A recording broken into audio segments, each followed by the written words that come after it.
Why, hello there. We are in the Book Nook. I'm Sin, and today we are doing I would say, Occult Detective October wrap up because most of what I read was Occult Detective, and then there's a few books that were not. So, just my overall October wrap up. I will talk about the Occult Detective books first, and then we'll tell you about the other books I read towards the end of the video.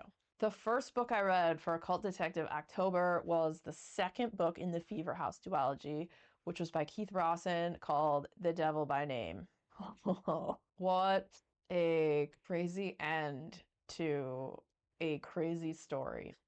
So, in the first book, there's this hand, and it's supposedly like a devil's hand or a demon or something like that.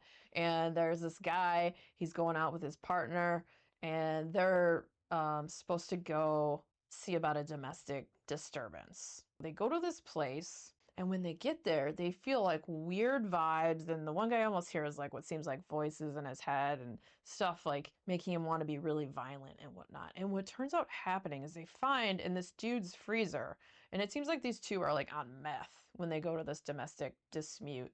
The woman's all real skinny and kind of haggard, and he's all seems all tweaked out and whatnot. And in the freezer is this arm, like this withered arm. Okay, so they kind of like take it away from him. Wait a minute, maybe these guys weren't law enforcement. No, because they take him to this warehouse where like this mafia guy's supposed to be. Sorry, I get confused with my books sometimes. Anyways, they take this guy there. Effed up stuff happens. The boss dude takes the hand. And then what happens with that guy, the boss guy, ends up like killing himself, but he doesn't quite seem dead. And then someone else takes the arm. And someone else takes the hand. And as this moves around, it just causes violence and wreaks havoc when people are near it or exposed to it. And at some point, like it gets out, and then people all over the place just kind of turn into these like mindless zombies and start killing each other. At first, it's kind of sequestered, but then you get more into the story, and it turns out there's more of these things. They're called like the remnants. There's the hand, the eye, and the voice. And it'd be bad news bears if all three of them ever come together in one place, because one of them alone is like powerful enough.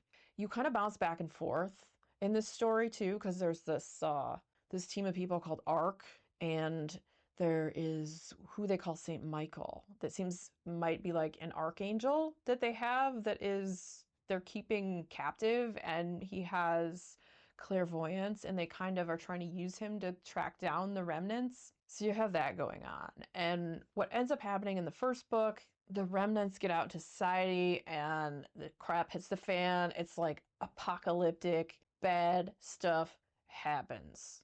Like world shattering ending crap. So that's the end of the first book. And you're like, how in the F is Rawson going to tie this together in the next book? And he does it. He knocks it out of the park. It's so freaking good. So now I talked about completely about the first book and not the second one. So the second one, you come in, it's like 5 years later after what they call the message went out. So what happens is this voice that was part of this thing of remnants called everyone's cell phones in the world. And whoever picked up turned into these like evil killing zombies.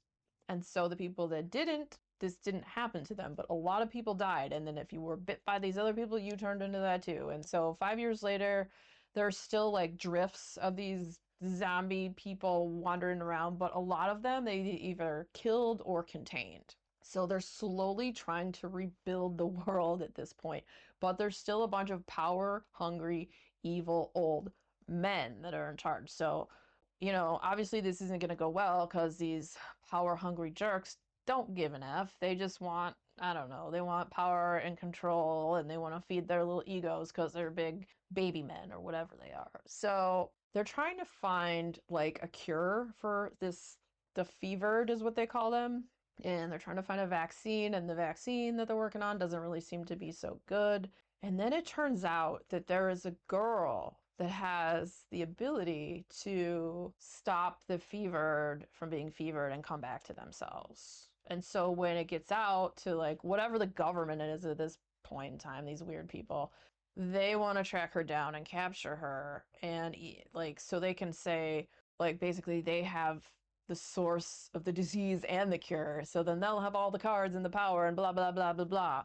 But this girl could be the key to like healing all these fever people and getting the world back together. And instead, you know, these evil men want to like use her for their own purposes. And it's like, how will this all work out? And you still have like the original families, the ones that were part of all like the stuff that went down, because there was a band. And this all came from this wife and husband team that was in a band. And the husband, Matthew Coffin, he got into some effed up stuff. Him and his wife got divorced. He was staying at his buddy's place, and it seemed like there was a weird presence there that kind of got into him, and it started and kicked off all this stuff. And it's crazy. It's a crazy story. How it all wraps up, how it all ends. Do they stop? Basically, the end of the world. What's trying to like come about with all these remnants and stuff is like, so you have these power hungry dudes, but you also have like these demonic presences that are trying to end the effing world and have it be like a house of fever and ruin, and just like make a king out of this demon person that wants to rule just over these fevered people and make everyone just be fevered and horrible and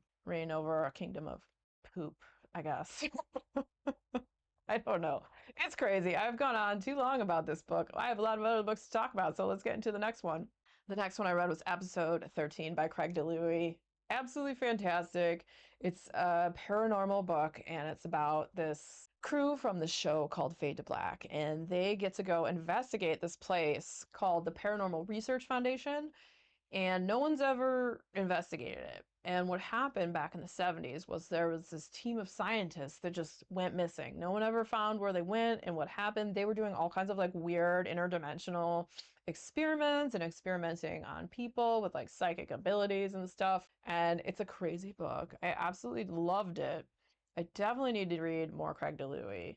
Episode 13, if you like weird paranormal stories, they did a fantastic job on it. And they also, like, a lot of the stuff they talk about is stuff that you'll see in paranormal shows if you watch any kind of like paranormal TV and whatnot. So after that, I finally finished up the Warlock Holmes series. I read books 4 and 5. It was The Sign of Nine and The Finality Problem. And each book, it has different like cases and weird and wacky stuff that happens. And it's Warlock Holmes. So, you know, it's like weird demons and strange liminal interdimensional creatures. There's vampires and there's an ogre guy and there's just weird zany things happen because it's really funny, and it's written by this guy G.S. Denning. He's a comedian, and his humor really shines across the pages. So it's basically like it's a Sherlock Holmes style story with magic and weirdness, and it's a great time. So I highly enjoyed the series. There's 5 books total, and they're all pretty fantastic. Would recommend. So after that, I read The X-Files Origin Story, Agent of Chaos by Cami Garcia, and that is the origin story of Mulder. So it follows him when he's like a teenager. His sister Samantha has been missing for like 5.5 years. He's kind of obsessed with that. His parents have just got divorced, so he moved with his dad out to, I think, Martha's Vineyard was the area that they were living in. There starts to be like all these different cases of missing kids, and it seems like it's eerily reminiscent of how his sister went missing. Like these kids all of a sudden go missing from their house, front door is open. And it's got very eerie similarities to how Mulder's sister went missing. So he kind of like becomes obsessed with this and wants to stop it and see if he can help find any of these kids before they're murdered. There's that. And then it kind of just shows like some of the people that he meets and was influenced by that kind of lead him on his pathway for how Mulder becomes Mulder and ends up working for the FBI. And it was awesome. I loved how it was written. It was a super addictive read. And I definitely want to read the other X-Files origin book about Scully's origin story, because I can't just read Mulder's without reading Scully's. So then another one I read, which I didn't know going into it that it was going to be occult detective, but it was occult detective. It was heavily occult. That was The Evil in Me by Bram. And Bram has honestly become one of my must-read authors. He is awesome. Not only is he a fantastic author, but his artwork is amazing. So Evil in Me, it follows the story of this girl, Ruby, and she has had some stuff in her past. She's kind of on probation right now because she got caught with her boyfriend's dope, and he's now her ex-boyfriend, and he's kind of an idiot. And then she also helps take care of this older gentleman, Joshua. And Joshua has all these like religious artifacts, but he's kind of getting dementia, so he doesn't always remember everything. And so she comes into contact with this ring that is this demoness's ring. Once it's on, you cannot get it off. It basically possesses the person wearing it, and they start killing people, and bad stuff starts happening. And the only way to possibly maybe get it off is to have a bunch of people chant a spell. But there has to be a ton because it needs to have enough magic and force and power to be able to do this. And so Ruby used to be in a band with her friend. And so there's this hope and maybe a possibility if she can get to Atlanta where her friend lives, that they can get together a band and record some songs. And maybe if they're freaking lucky, people will sing along, sing the chorus back, and that'll be like the spell incantation, and maybe she'll be able to get this ring off. If not, she might be screwed. So what happens? A lot of stuff. It's crazy. It's a great story, and it's pretty awesome. Brom rules. And there is a bounty hunter in it, so I counted it as occult detective. The bounty hunter guy is the worst, and he sucks. He sucks butt.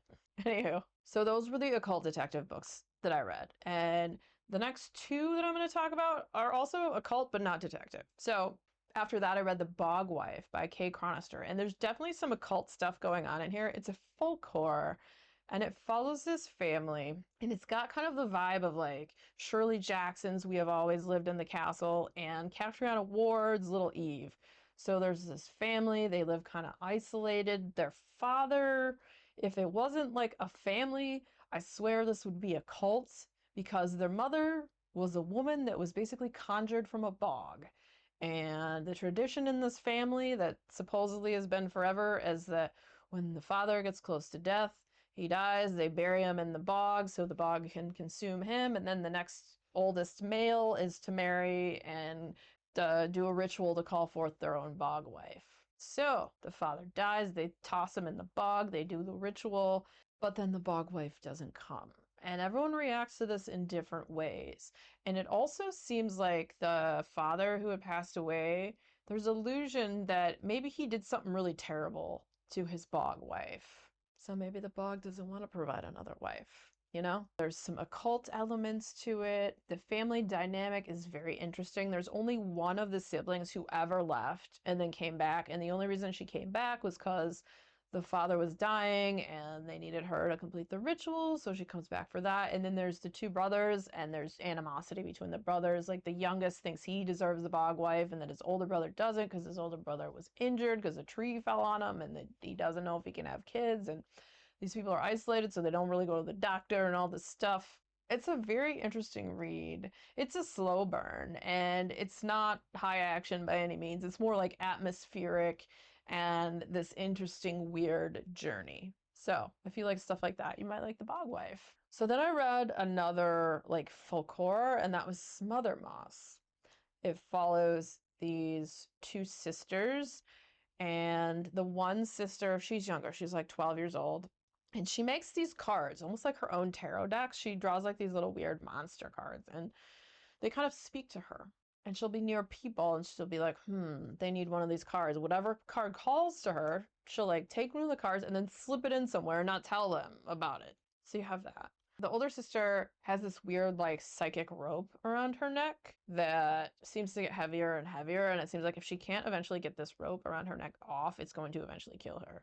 And she ends up getting a job at the local asylum where her mom works, just like doing dishes and stuff. And she meets this boy there that no one else can see, and he can see her psychic rope. Okay, so you have that. And then there ends up being this murder on the Appalachian Trail. It's only like 30 minutes from where these sisters live. So then the younger sister develops this like unhealthy obsession with wanting to track down the killer. And it's a weird story. It's super crazy and creepy, and there is like a lot of like maybe occult elements to it with like the self-created tarot deck. There's this weird lore about the mountain and the area and a boy made of stone and all this strange stuff. It was a great read. And I do have a standalone review for that. If you have any interest in checking that out, I'll put a link down below. All right, so after that, I read We Came to Welcome You by Vincent Torrado. And this is a story about this couple. They move into this neighborhood, It's one of those, it seems too good to be true. The neighbors are super creepy and really pushy and want them to join their homeowners association.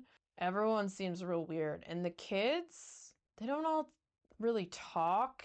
And there's this one girl who like lives across the street that smells like rotting garbage. And there's a lot of really strange and weird stuff in it. I liked 95% of this book, but the ending just like biffed. And it felt like the whole story was so well fleshed out and so thought out. And then the ending just kind of like fell off a cliff. And I was really bummed out because it was so good. It was so good. And then the ending just kind of. Anyway, moving on. The next book I read was super weird, and it was My Year of Rest and Relaxation by Otessa Moshfegh. And it's a book about depression and kind of like going in internally and just taking a bunch of drugs to escape and try and sleep for a year of your life. And it was what happened and what happened in the in between when the girl would wake up and her friendship with this girl Riva. She had this on again, off again boyfriend that was also there sometimes, and like dealing with, the death of both of her parents and just all this stuff. And just kind of was a very strange and interesting look into where depression can bring you to, and the lows and the weird stuff that can happen when you're on an insane cocktail of drugs. And she was pretty lucky she didn't die from all the drugs she was on. Let's be honest. Yeah, I have a standalone review for that one too that I go more in depth on if you're interested in checking that out. That'll also be down in the darkness. So out of all of these books, I had two favorites, and those were Evil and Me by Bram and then Episode 13 by Craig DeLuey. Awesome. Both weird, occult, paranormal books. Loved. If you're a fan of videos where I talk about multiple books I'm reading or have read, the next video coming up will be about that, so stick around, check it out. And if you enjoyed hanging out today, hit that subscribe button, come back, see me again, and we'll talk about more bookish things and weird stuff.